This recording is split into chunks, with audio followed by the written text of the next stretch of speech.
നമസ്കാരം. ഭാരത് ലൈവിലേക്ക് സ്വാഗതം. തമിഴ്നാട്ടിൽ NDA മുന്നണി ശക്തമാകുന്നു എന്ന തോന്നൽ ഉണ്ടായപ്പോൾ തന്നെ SDPI വെരുണ്ടു തുടങ്ങിയിരിക്കുന്നു. ഇപ്പോൾ SDPIക്ക് വലിയ ചങ്കിടിപ്പാണ്.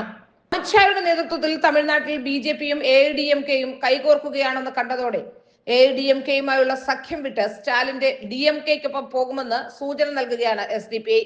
കേന്ദ്ര സർക്കാരിന്റെ വഖഫ് ഭേദഗതി ബില്ലിനെതിരെ DMK നേതാവും മുഖ്യമന്ത്രിയുമായ MK സ്റ്റാലിൻ ധീരമായ നിലപാടെടുത്തതിനാലാണ് അദ്ദേഹത്തെ അഭിനന്ദിക്കുന്നതെന്നാണ് മുമ്പ് SDPIയുടെ തമിഴ്നാട് നേതാക്കൾ പറഞ്ഞിരുന്നത്. എങ്കിലും BJP AIDMK മുന്നണി രൂപപ്പെടുന്നതോടെ പൊടുന്നനെ SDPI DMKയോട് അടുക്കുന്നുവെന്ന് വ്യക്തം. SDPIയുടെ സീനിയർ നേതാവായ നെല്ലായി മുബാറക്കിന്റെ നേതൃത്വത്തിൽ ഒരു സംഘം DMK ആസ്ഥാനത്തെത്തി സ്റ്റാലിനെ കണ്ട് അവരുടെ പിന്തുണ പ്രഖ്യാപിച്ചു കഴിഞ്ഞു. സ്റ്റാലിനെ അഭിനന്ദിക്കാൻ മാത്രമാണ് തങ്ങൾ പോയതെന്നും ഇതിനർത്ഥം സ്റ്റാലിനുമായി സഖ്യം ഉണ്ടാക്കിയിട്ടില്ല എന്നുമാണ് നെല്ലായി മുബാറക് പറയുമ്പോഴും കാര്യങ്ങൾ വ്യക്തമാവുകയാണ്.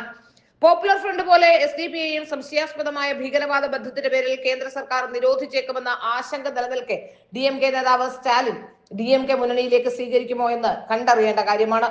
പക്ഷേ ഏത് വിധേനയും ജയമുറപ്പിക്കാനുള്ള ശ്രമത്തിന്റെ ഭാഗമായി സ്റ്റാലിൻ SDPIയെ കൈയും നീട്ടി സ്വീകരിച്ചേക്കാമെന്നും ഒരു വിഭാഗം പറയുന്നുണ്ട്. അണ്ണാമലയെ മാറ്റി പകരം നൈനാർ നാഗേന്ദ്രനെ തമിഴ്നാട്ടിൽ BJPയുടെ അധ്യക്ഷ പദവിയിലേക്ക് അവരോധിച്ചിരിക്കുകയാണ് അമിത്ഷാ. 2026 തമിഴ്നാട് നിയമസഭാ തെരഞ്ഞെടുപ്പിൽ MK സ്റ്റാലിനെ തൂത്തെറിയുക എന്നത് തന്നെയാണ് BJPയുടെ ലക്ഷ്യം. അണ്ണാമലയ്ക്ക് പകരം തമിഴ്നാട്ടിൽ BJPയുടെ തലപ്പത്തേക്ക് എത്തുന്ന നൈനാർ നാഗേന്ദ്രൻ ബിസിനസ്സും രാഷ്ട്രീയവും ഒരുപോലെ പയറ്റുന്ന പ്രായോഗിക രാഷ്ട്രീയക്കാരനാണ്. മുമ്പ് AIDMK നേതാവും AIDMK മന്ത്രിസഭയിൽ മന്ത്രിയുമായിരുന്ന ഇദ്ദേഹം ജയലളിതയുടെ മരണശേഷമാണ് AIDMK വിട്ട് BJPയിൽ ചേർന്നത്. ഇപ്പോൾ തമിഴ്നാട്ടിലെ BJP നിയമസഭാ കക്ഷി നേതാവാണ് MLA കൂടിയായ നൈനാർ നാഗേന്ദ്രൻ. ഇദ്ദേഹത്തിന്റെ വരവ് AIDMK BJP സഖ്യത്തിന്റെ സുഗമമായ മുന്നോട്ട് പോക്കിന് സഹായകരമാകുമെന്ന് അമിത്ഷാ വിലയിരുത്തുന്നുണ്ട്.